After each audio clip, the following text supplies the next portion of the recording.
Everyone, and welcome to our Insolvency Insights webinar here today. We're delighted to have you join us as we aim to explore some key aspects of insolvency, debt solutions, and financial recovery.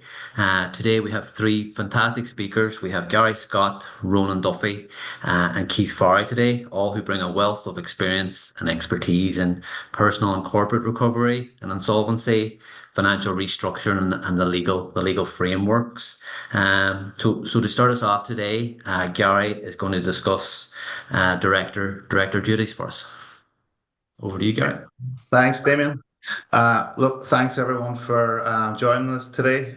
If anyone has any questions throughout the session, just pop them into the channel, and we can deal with them after at the end in the Q&A.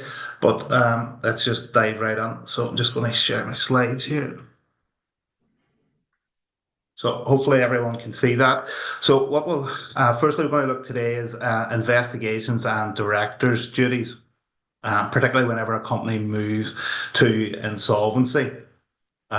So we'll look at what are directors' duties under the Companies Act, and then provisions, particularly from a liquidator's perspective when it moves to an insolvent situation. We'll touch on the tests of insolvency.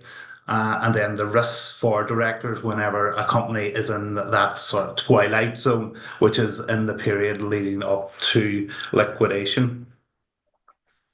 So the director's duties are well defined under company law. Then they include to act in good faith and in the interest of the company, to act honestly and responsibly in relation to the conduct of the affairs of the company, not to use company property, information, or opportunities for your own benefit, to avoid any conflicts between directors' duties to the company and the directors' other personal interests, to exercise care, skill, and diligence, which would be exercised in the same circumstances by a reasonable person. Directors also have duties to have regard for the interests of the company's employees in general, and also they have regard for the interests of members and shareholders. So when a company does move to an insolvent situation and we're looking at as liquidators, there are various powers available under the Companies Act to try and unpick certain transactions leading up to liquidation. The first one we'll look at is misfeasance and the power of court to assess damages. Now, this provides a remedy against directors who have not complied with their legal duties. It can include any past or present officers and also shadow directors, but it can also include liquidators, provisional liquidators, and examiners in carrying out their statutory roles. Now, it's necessary to show loss to the insolvent company caused by the relevant breach. And the remedies available are that directors can be made to repay, restore money or property retrospectively, plus interest, or to contribute such sums to the assets by way of compensation. One of the key aspects that we would look at as part of any investigation would be whether there was any element of fraudulent trading. Now, fraudulent trading, it's knowingly being a party to the carrying on of any business of the company in a reckless manner, or intended to defraud creditors of the company. So if the company goes into liquidation, directors can be held personally liable to make a contribution to the company's assets. Now, it's not simply enough to show that the company ran up debts. There has to be actual dishonesty, which involves real moral blame. Now, the proceedings are rare because there's a high burden of proof and they are quite costly to litigate. But if you are able to demonstrate fraudulent trading, it is likely that it would also lead to restriction, but probably more likely disqualification under the Companies Act for the directors. Now, in practice, one of the main catalysts that, for directors seeking insolvency advice from insolvency professionals would be concerns around reckless trading. And a director can be held liable for reckless trading if the company has gone into insolvent liquidation, and before that time, the director knew or ought to have concluded that there was no reasonable prospect that the company would avoid going into insolvent liquidation. It's commonly known as insolvent trading. So the company must be in a worse overall position as a result of continuing to trade, and the maximum quantum is the amount of the increase in the net deficiency of the company's assets. So this does have practical significance, and it will impact on a director's timetable, obviously to avoid and mitigate risk. So standard of proof for reckless trading, unlike fraudulent trading, reckless trading, it's generally around negligence and recklessness. It's not about defrauding creditors. It's more about being aware and you know the risks and continuing to trade. In order to defend this, the director would have to demonstrate that they took every step with a view to minimising the potential loss to creditors than they ought to have taken once they knew there was no reasonable prospect of the company avoiding liquidation. In practice, you know, if we're having a directors meeting, say for argument's sake, they're running a restaurant, it would be, well, look, any order from here on in should be paid cash on delivery to trade suppliers. Fraudulent disposition of company property. This applies to the transfer or disposal of company property with the intent to defraud creditors, keyword here being the intent, and includes transferring assets without receiving proper value or selling assets at an undervalue. It is a criminal provision, and anyone found guilty is liable to face penalties, including imprisonment and fines. The key element of fraudulent disposition is, as I said, the intention to defraud. It means that the transaction must have been made with a specific purpose of evading creditors or depleting company assets, and the person had knowledge of the company's insolvency or likely insolvency and still went ahead with the transaction. So key elements are intention. There needs to be an intention to deceive and harm creditors. The disposition will cover any all classes of assets, and the effect that the disposition negatively impact on the company's creditors. Now, so there are some preventative steps directors can take. Now, first one being transparency, ensure the sale or transfer of company assets are conducted transparently and at arm's length. The proper documentation, you know, keep a detailed, comprehensive record, including the rationale for asset disposals. Get independent valuation, possibly get a number of valuations and a record of where the payments were made to. And we would always say before, where there is a risk of insolvency, obviously seek professional advice before making any dispositions.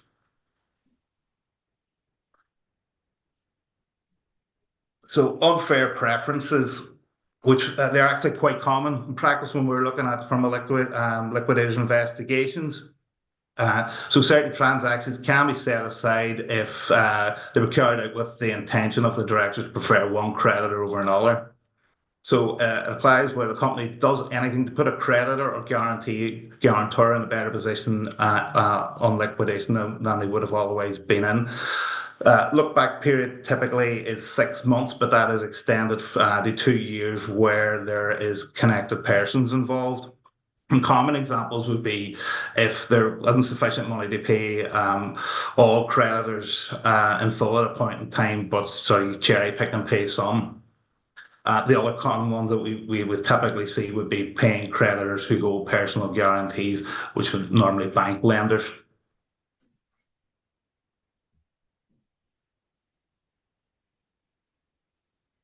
This one wouldn't be as common, but I thought it would cover it anyway. Invalid floating charges. So a floating charge can be voided by a liquidator if it was given in exchange only for prior consideration. So that is the secure loans previously made. And it covers where if the charge was created within 12 months before the onset of the company insolvency. And this again can be extended out to 2 years to connected parties. Now, if there is fresh consideration, that is a way of sort of protecting against that. if the company was either insolvent at the time or a result of the transaction under which the floating charge was created, it doesn't need to be the connected person, and it's automatically involved. There's no need for court application here in theory. So the test for insolvency, there's four listed here, but most people agree there's the two main tests, and that's the cash flow test and the balance sheet test. So cash flow test, are the company unable to pay its debts as and when they fall due. Now, temporary lack of liquidity, which can be remedied, wouldn't be deemed as being cash flow insolvent. But in doing this assessment, also need to be mindful. I don't know, debts at a relevant date. It's not just debts at a relevant date. You would have to have a look at debts falling due in the near future. And then the balance sheet test knows the company's assets sufficient to pay its liabilities in full, having taken into consideration also any contingent or prospective liabilities. So this all kind of feeds into what I mentioned earlier around the twilight zone, which is the period from when a company would move from solvency into an insolvent situation, and then potentially if it ended up in liquidation. So it's the director's duties change. So in a solvent situation, the members of the main stakeholders of the company and the director will be its main duty is to promote the success of the company for the benefit of the shareholders and the members. When that moves through to an insolvent situation, it shifts in favor of creditors' interests, and when it gets to the stage where there's no prospect of avoiding liquidation, and creditors' interests are paramount and should be front and center. So the key points really, I suppose, are directors really should stay informed and have full understanding of the company's financial position. Now, this might seem, straightforward enough, but you'd be surprised how many times we would have directors in and they wouldn't have a full grasp of sort of monthly and quarterly financials. So the other thing would be to maintain cash flows and keep up-to-date accounting information. Key thing here, all decisions and actions must be fully documented. It doesn't need to be done by by board minutes. If it's a sole director company, basically a director could send an email to himself, but just to have that record. And look, again, just to emphasize, seeking appropriate professional advice at the earliest opportunity as well. Yeah, right. Just a quick question then on the interplay between director's disqualification and some of the provisions there that you were mentioning. Do you want to sort of comment about that? Yeah, well, again, there is a lot of interplay between that. So whenever, as part of a liquidator's investigations, so from appointment, you have 6 months to submit your report to the corporate enforcement authority. So a lot of these matters that I had mentioned would sort of form part of your investigation. And if there is areas of unfit conduct around trading with knowledge of insolvency, it is going to impact significantly whenever that report is submitted to the corporate enforcement authority, and likelihood is it would result in restriction or disqualification.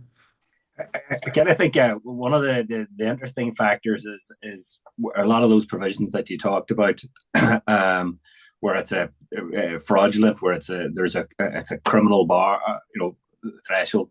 It's obviously you're as a director, you're innocent really until proven guilty.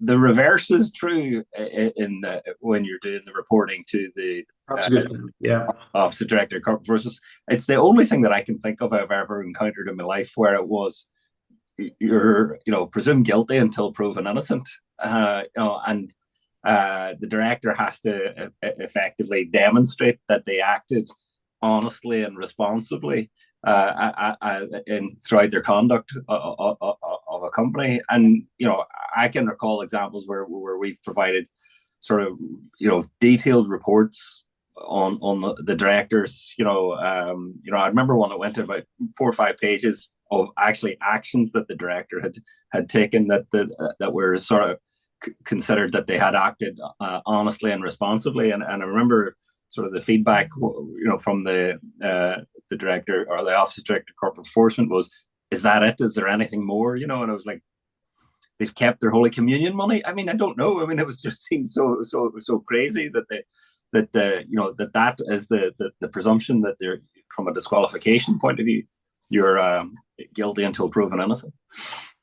It's all really relevant as well. Sort of, we're still in a post-COVID environment, so like companies have sort of had probably in the last number of years have been trading at a loss as well. So and obviously certain sectors are still being impacted, with hospitality, construction is still being massively impacted.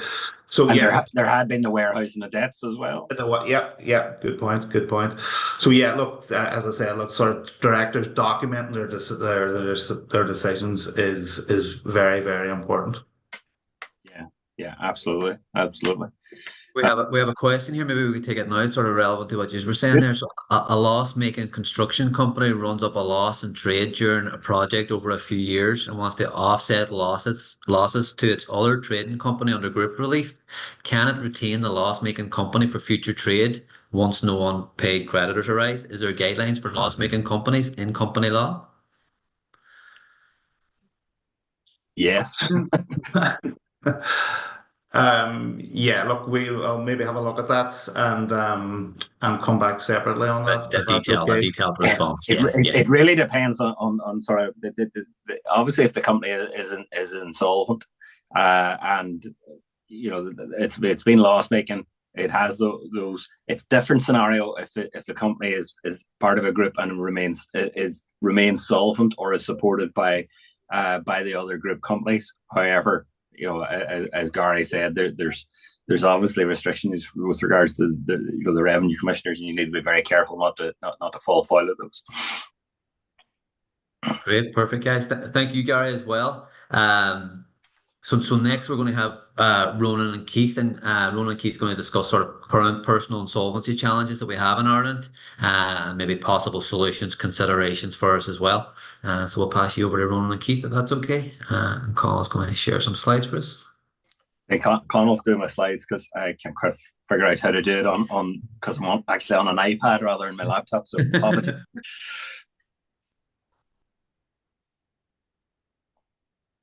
share the full slides or the slide view. Right. Okay. Thank you very much, Gary, for that sort of corporate update. Wanted to turn our attention to the personal insolvency world, and for those who don't know me, or those who do, actually, I'm Ronan Duffy. I'm a PIP with McCambridge Duffy, and we're sort of very fortunate to have Keith Farry with us today as well. And Keith is a sort of preeminent sort of barrister in the personal insolvency arena, and we've worked very closely with Keith for over a decade. And as I say, I'm very, very glad, Keith, that you gave up your lunch. I just hope you managed to get a sandwich at some stage. Do you want to take yourself off mute, Keith? Because I kind of thought we could just do this as potentially as a double act. So our next slide, please, Conal. This is really what I want to look at today. Obviously, I'm trying to sort of we're looking at it particularly from a family law perspective as well as the personal insolvency, and those two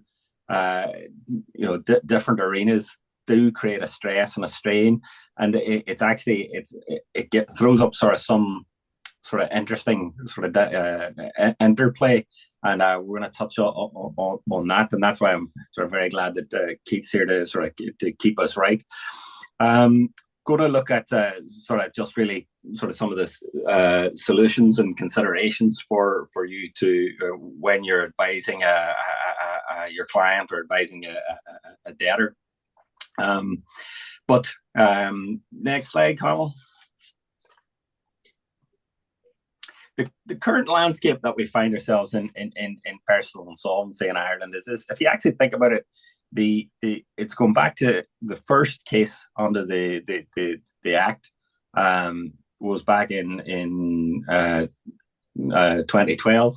It was actually one of mine. It was a DSA case, but so we've had sort of 13 years of the insolvency arena, if you like, the personal insolvency arena developing and changing, and that the personal insolvency world in Ireland has changed quite dramatically when you consider that back in sort of 2006, if you went bankrupt in Ireland, you were actually literally one in a million.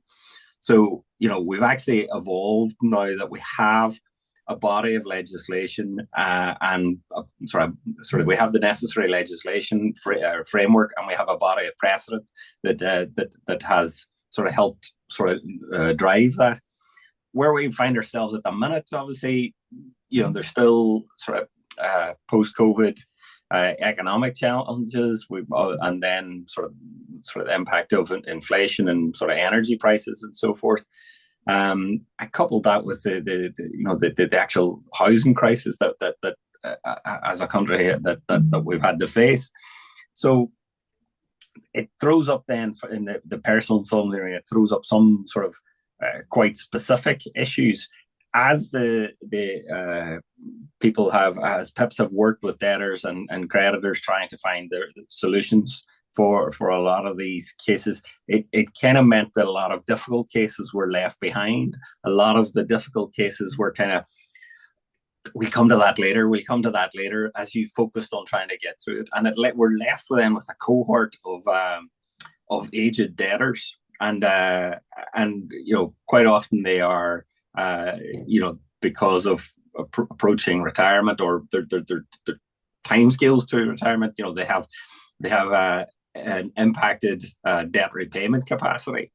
And also against that backdrop, we've had a lot of the sort of delay and pray, so sort of approach of some of the banks has meant that a lot of the properties that had been deep in negative equity, we're now seeing that the people coming to us with difficulties around the mortgage, they actually have equity in the property.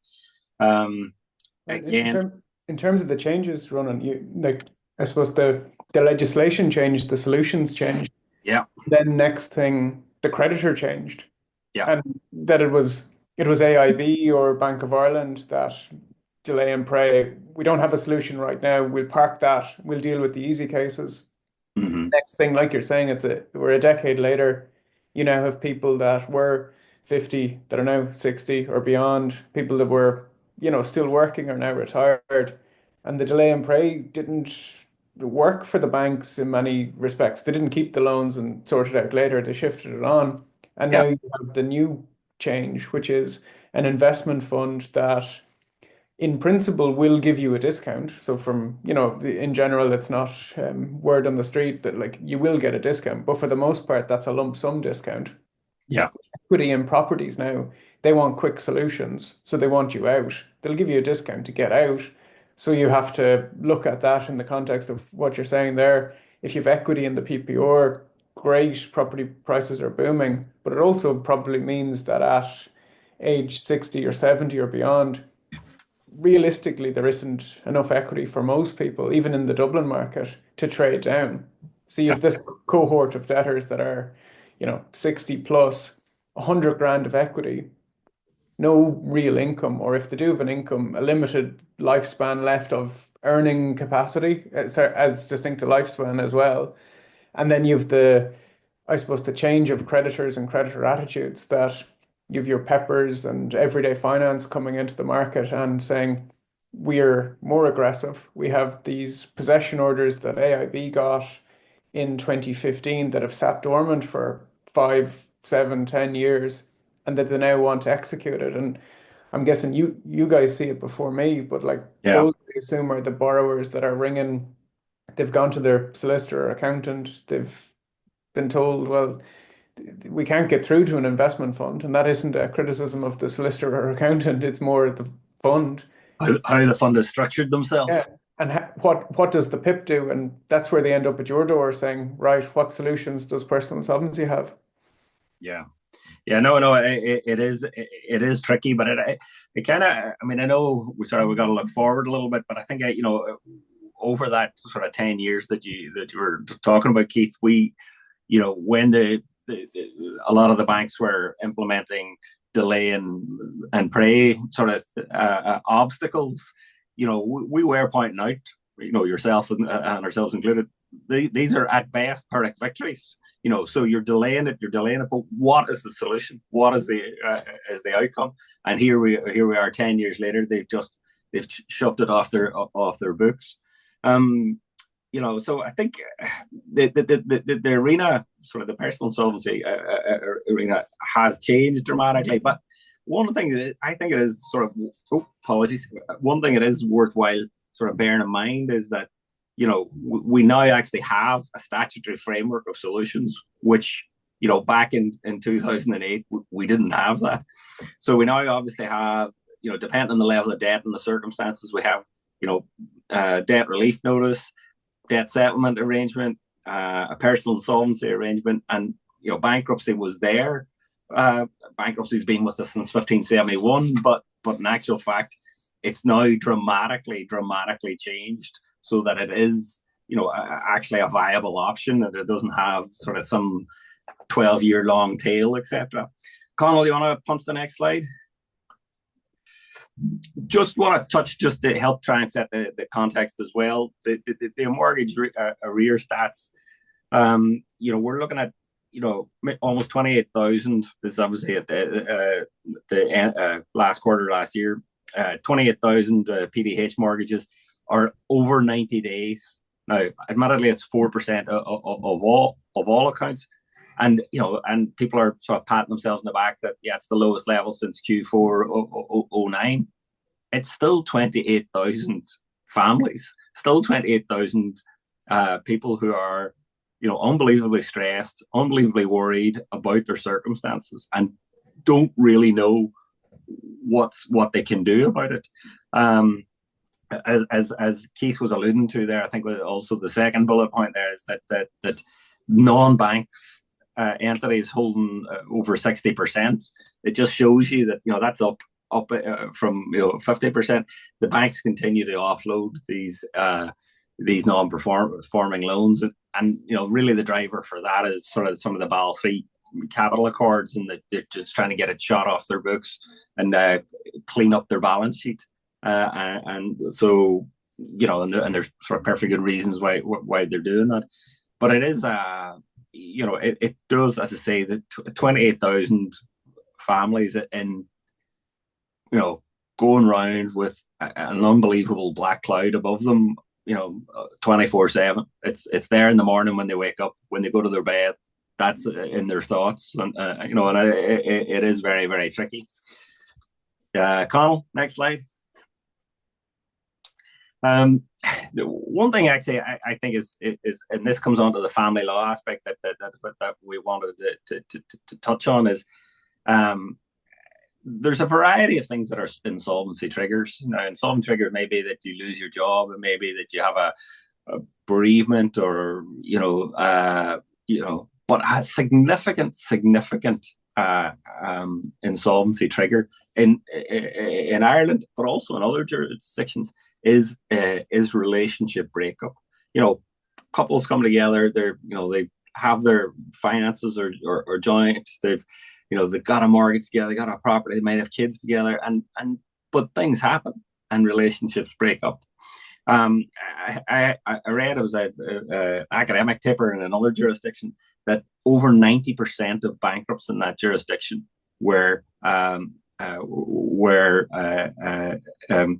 had a relationship breakup, were either divorced or separated. So 90%, in excess of 90%, were divorced or separated. Now, I was kind of questioning, did the divorce, cause the bankruptcy, or did the bankruptcy cause the divorce? It's a sort of question for another day. But they in actual fact, the fact that the relationship has broken up, there's two households, or they're trying to run two households on the same income.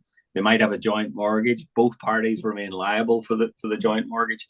And whilst we have had successes in PIAs in dealing with the co-borrower issue, it's still you it still can't remove the ex-partner's sort of mortgage liability.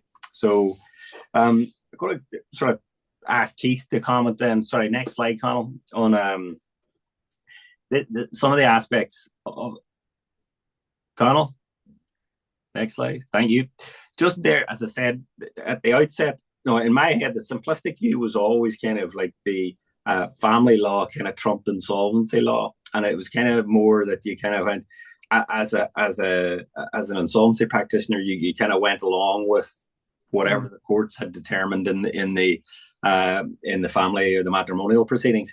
In actual fact, it's not quite as simple as that, and sort of that's why Keith is probably better placed to sort of roll over some of these issues.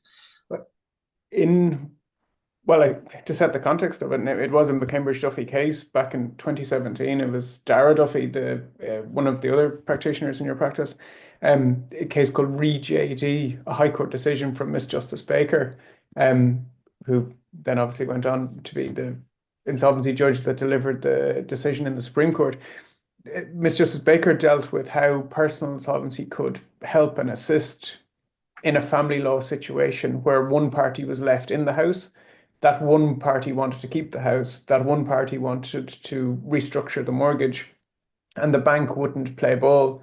And in that scenario, it was EBS. They refused to engage with one borrower on the basis that, well, if you're both not here, we couldn't possibly restructure. And even if you could afford to pay the loan, as a matter of principle, we won't do it.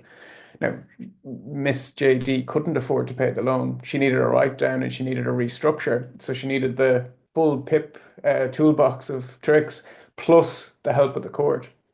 So I suppose that's the context of it.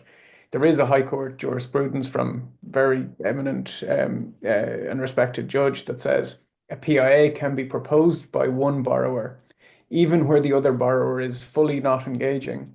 And that PIA can restructure the debt for the one person and keep that one person in the house. And it's what you've highlighted there in the slide, Ronan. That solves, I won't say 50% of the problem. It solves more than 50% of the problem. It solves the full problem for the person who's engaging. It doesn't solve the debt for the person that's not. And that's where, in the last 12 months, as distinct to relying on the JD decision from 2017, the courts have actually evolved quite a bit. And it's in particular two judges that are now sitting in the circuit personal insolvency courts, Judge O'Malley Costello in the Trim or the Eastern Circuit, and Judge Connolly that's sitting in the Northern Circuit. Both of those judges have significant family law backgrounds. Judge O'Malley Costello takes the family law list, and Judge Connolly, when he was a barrister, did an awful lot of family law.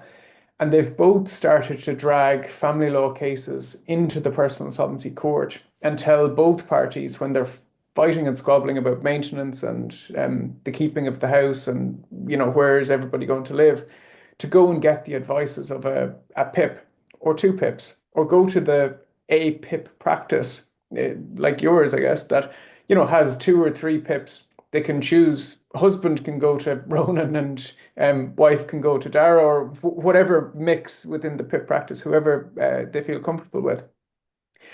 And the solutions can be different for both people. So you can have the family law orders ultimately transferring the ownership of the property into one person's name and making the requisite orders in terms of maintenance. The PIP can almost work out what the figures are for the benefit of the family law solicitor. This is what wife needs to live on, which is called the reasonable living expenses. This is how much is needed to pay the mortgage based on a restructure. She doesn't have, for example, that amount of money. Therefore, looking at the other set of financials, he needs X to live. That's based on an ISI guideline. Y is needed to support the family unit, which is the maintenance payment. And a PIP or 2 PIPs can deliver, in effect, 2 prescribed financial statements and say, well, if you make this order against him to pay this much maintenance, we can do 2 insolvency arrangements. One to restructure the debt on the family home, and one to clear the rest of the debt. Yeah. And that's where the full, you said at the start, there's a debt relief notice, a debt settlement arrangement, a PIA, and bankruptcy. Done right with a PIP that knows their onions. You can do the PIA for husband or wife to keep the house. You can then do a debt settlement arrangement to clear out the rest of the debt. Or let's say husband had 2 million of residual unsecured debt from buy-to-let properties that, have all been taken by a receiver and sold. Let's say he just doesn't get a debt settlement arrangement. The creditors say no because he has no money. Well, once you've the house sorted by using your knowledge of the family law scenario on the PIA, he can go bankrupt, she can do a PIA, and coming out of the process in 12 months' time, everybody's fixed. You've delivered a solution to the family law solicitors. They're going back to their clients and said, we've sorted your debt, we've sorted your house, we've sorted your divorce. Everybody's done, everybody gets paid, and everyone moves on. So I think that's where it is ultimately, Ronan, in terms of the dynamic. Yeah, no, I mean, I think it is an interesting evolution, but that how it's got to here. But I do remember the original sort of argy-bargy was the creditor saying, you can't do this, you can't do this, and what about the other borrower? And we had cases where one party had actually left the jurisdiction, had gone to work in Canada or gone to work in Australia, and sort of thrown their hands up. And so you were left with then no, I'm saying it was typically the wife in the house trying to deal with the scenario, and at least using those the solutions that we have, we were trying to find something to keep them in the house, and not do it in a way that impacted the rights of the creditor to pursue the other party should they ever return to the jurisdiction. So, next slide, Connell. I think that really was just what we're talking about there, that the granting the residency rights of the sorry, you've skipped through it then, Connell. Was of the home, and then using the mortgage. I think Keith had actually covered that. One thing we didn't touch on there that it is useful, that I'm sure there's people on the call that have, a scenario where both parties are, let's say, have gotten to a particular age, or their employment position is now that they're on social welfare benefits. One of your slides there had mortgage to rent as a solution. Yeah, sorry, I think that's the next slide there, Connell. Do you want to pop over to that one? Sorry, that in terms of that can be delivered in a family law context. So getting the consent, getting the court to sanction it, getting it delivered, with the upside of you don't come out of the PIA without your house and your debt sorted. So you'll get the retention of your occupation as distinct to ownership of the house. You'll stay in the house, but the PIA will also get rid of the credit union debt, the credit card debt, and whatever residual is left. And again, it can do that for both parties once they're engaging. And there is a practical benefit that, for the most part, outside of personal insolvency, if only one party is engaging in mortgage to rent, the banks usually say, well, we can't accept the surrender of the family home from one person to introduce mortgage to rent. Whereas in a PIA, they take the sanction, being the court order, as the court sanctioning them to take the surrender and deliver mortgage to rent. So it's not strictly speaking just family law, but it's certainly something that a PIA can do that you don't see in other non-formal processes.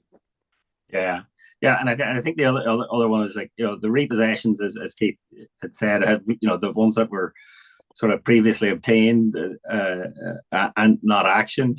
It's like that the repossessions can be massively complicated, where there's family law proceedings, and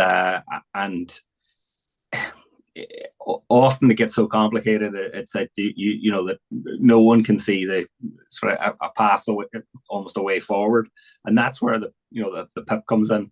Working with the solicitors and is to find that sort of path through the trees, and we sort of can see a way out of the woods. So, Connell, next slide. The only other thing I'd add there, Ronan, is going through the woods, that there's lots of accountants, solicitors, and advisors around the country that are engaging with Everyday Finance or Pepper, sending in proposals and not getting an answer within a month, 2 months, 6 months, and chasing Yeah. them and doing everything they could. The one advantage that I always highlight is you get an answer and you're guaranteed an answer within 70 days. I'm not saying you'll always like the answer, and we can talk about the appeals process and at the end, but you're guaranteed an answer. You have a debate about what the level of the debt is. The personal insolvency process has a proof of debt concept where the creditor has to prove that they own the loan. They prove what you owe them, how it's calculated, what the interest rate is. And then the PIP drafts the proposal. So ultimately, you control what you're putting to the bank, and the bank has to, or the fund has to answer within 14 days. If they don't say no within the 14 days, it's deemed approved. So the onus is on them. They have to answer, and you're guaranteed you're guaranteed an outcome. And I won't go into 115A at the moment, but that's one thing that I always say is a benefit, that we can spend months and months sending proposals to a bank or to a fund and writing in and asking for an update. And has it gone to credit committee without any answers? This guarantees answers. Yeah, no, I actually remember that, Keith. Sort of a debtor was somewhat skeptical, sort of saying, "Look, the bank hasn't engaged with me in 5 years. What makes you think they're gonna do it now?" And I said, "Well, because they have to, and that's it. That's the long and the short of it. They have to." So, so that's a good point on the time scales and ensuring creditor engagement. I think just given some of what we're talking there, the complications and the implications on other parties, etc., that where family law interacts with insolvency. I think it's actually very good. It's just good practice is the sort of early engagement just with a PIP, and as Keith said, if there's multiple parties, we have sort of 4 PIPs in the practice. Other PIPs are available, but you just need to make sure that you engage with them early, and they will sort of liaise and speak with their family law solicitor, from day one. And then you just need to make sure that, as Keith kind of eloquently put, that you can draft the solution for one party and the other, which sort of fits together and dovetails. And I think that is sort of very important as well. And it's that making sure there's a sort of a joined up approach for where the parties are going through matrimonial proceedings but are still somewhat amicable, whether it's there's no engagement or it's less amicable, then the PIP would have the obligation then to act on behalf of one of the parties, and the other party that's kind of their lookout. Just then, Connell, next slide. I think sort of. I guess what we're talking about is family law comes at it from an entirely different perspective from insolvency. It focuses on the family, focuses on the fairness in the breakup of the relationship, the provision and protection for any children and so forth. Insolvency law kind of has to suck it up a little bit. However, because it prioritizes repaying of creditors, albeit, as Keith says, allowing for that reasonable living standards, reasonable living expenses, that can sort of provide clarity for all parties. So I think then that's actually sometimes court intervention is required. It may be worthwhile mentioning then, Keith, would you just on the 115A, what you're alluding to?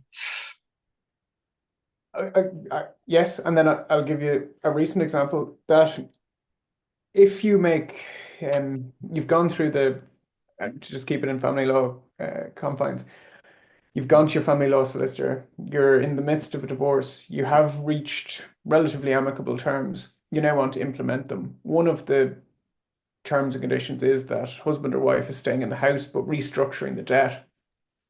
The PIP has put forward a reasonable proposal. It's the €300,000 mortgage is going to be restructured on a 3% interest rate over the next 20 years. And let's say your borrower is 50 years of age. So nothing dramatic, not beyond retirement, everything works. However, it's Pepper. And they've decided that they want this house back because there's been bad payment history over the last couple of years, which may well have been the case because they were busy fighting and getting divorced.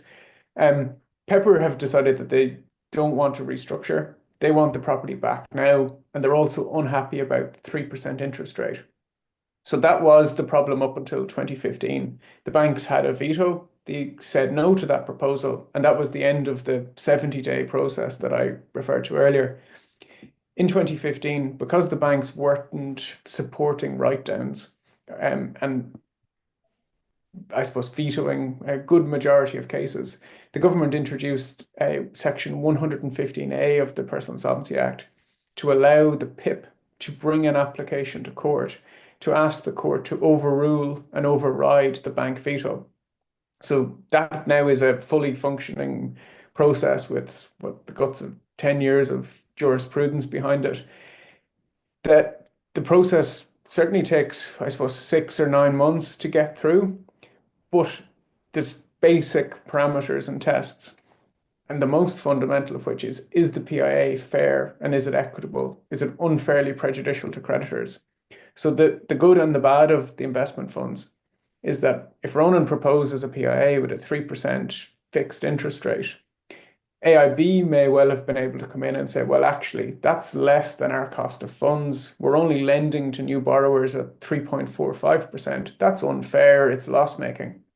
The investment funds that have bought loans at a discount can't and won't ever disclose what they paid for it. They won't disclose what their cost of funds is. And they won't in law, like in the court, articulate, in my view, a valid ground of objection. And there's, again, High Court case law that says that the onus is on the creditor to explain how the rate, for example, is unfair and unfairly prejudicial. So what I'm saying is, PIP doing a good job, and I saw in one of the earlier slides, Ronan, you mentioned that, clarity in PIP drafting, PIP experience, like a new PIP, whilst they may well have the best intentions, a PIP that's been down the road for 10 years has learned in all the dark corners what all the banks and funds object to. So a good drafted PIA with no material issues based on good commercial logic should be in a position to get approved by the court, even if the fund says no. That's a scheme backed by the Legal Aid Board. It doesn't cost your client extra to avail of the appeals process. It's all state funded. So you end up in a situation where you go to the PIP gets to put forward the proposal. If the bank says no, and a bank or a fund may have been saying no to all of your proposals for years, it's now a situation where the PIP can force that on the creditor by going to court.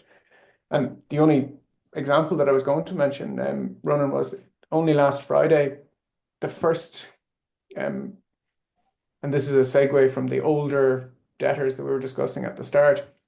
A lot of cases that you're probably seeing now are people in their 60s plus, equity in the property, and they don't have enough to trade down. They can probably afford interest only. They can't afford capital and interest. And there's no way they're repaying, if you're 70, you're not repaying a €400,000 loan by the time you get to, average life expectancy at 79 or early 80s.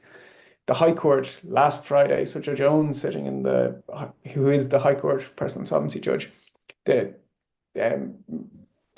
PIP, so McCambridge Duffy have a set of clauses called the lifetime PIA clauses. They had been assessed by the circuit courts, and the circuit courts hadn't found favour with them, but had been waiting for a High Court decision. Judge Owens last Friday assessed the lifetime terms and conditions and said they were perfectly clear, they could clearly be implemented, and rejected, it was Mars Capital in that case, rejected the Mars Capital objections to the lifetime clauses and said, as a set of solutions, he was prepared to implement them, didn't find any ambiguity. The reason I'm saying that is older borrowers certainly have buried their head in the sand. think that there's no solutions there, think that they don't have enough money or enough time to figure things out, and actually, for the most part, may just want to stay in the house for the rest of their life. It's no longer an inheritance project. It's where am I actually going to live in my older age? So there is a new solution that I suppose this month has certainly got the backing of the High Court that if you go to a PIP in your 70s, you can propose an arrangement that will keep you in the house for the rest of your life, and the bank can wait or the fund can wait and recover their capital after you die. So I just thought it was worth saying that no, absolutely, Keith. That was sort of fantastic and sort of long waited for. So we were delighted with that. One of the things I would actually say, we're kind of when we reflect on where we've come over the last decade, I do remember the interaction, as I said, between family law and insolvency. We actually, in the early days, pretty much every time that we sort of said to creditors, there's been a relationship breakup here, or there's divorce proceedings, they would push back and say that's a sham. There's a, and it always struck me as like no one would go through that for as a sham divorce, but that the creditors were adamant that it was the debtors were at it, and you're just kind of like going, no, that's clearly not the case. But interestingly, the funds don't really care, and they are actually more connected, I would say, to the real world, that they do realize that relationships do indeed break up and families are split up and things have to be addressed on to sort out the financial affairs. Looking at the time, Keith, we did promise to sort of keep this to an hour. Connell, next slide. I think there's any more slides. Oh, every debt. Yeah, that's all right. That's just basically summarizing what we said. Basically, every debt problem, has a solution. Some are more palatable, some are less palatable, but there is a solution there for everyone. Just any questions? Were you throwing that? Oh my God, what a terrible photo! Thank you very much for throwing that up, Connell. We have one question there, yeah. We have one question here. To obtain debt relief to clear the mortgage in husband's name, does wife have to become insolvent with PIP? Banks won't transfer mortgage to the wife. I would say that's a question maybe of solvency first, is it? So, sorry, you're saying that to clear the mortgage out of the husband's name? Yeah, does the wife? I can see the question there, Damien. There's probably more to it to answer. To clear the mortgage in husband's name really requires a follow-up question. Is it in their joint names or is it just in his name? If it's in joint names, certainly there's something that can be done, even if he's not engaging or if he is engaging. If it's just in his name, for example, and she never borrowed, personal insolvency doesn't work for her ultimately because she doesn't have a debt. And that could joint names is the follow-up there, yeah. Just not in joint names, yeah. Yeah. Yeah. So anything else? Any questions for Gary? Sorry, Gary, you still there? Gary, Keith, or myself?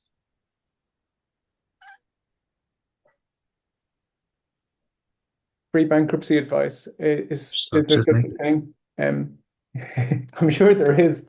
It might be the answer that free bankruptcy answers is usually the bigger problem than getting free advice, that they're not always the right advice. Yeah.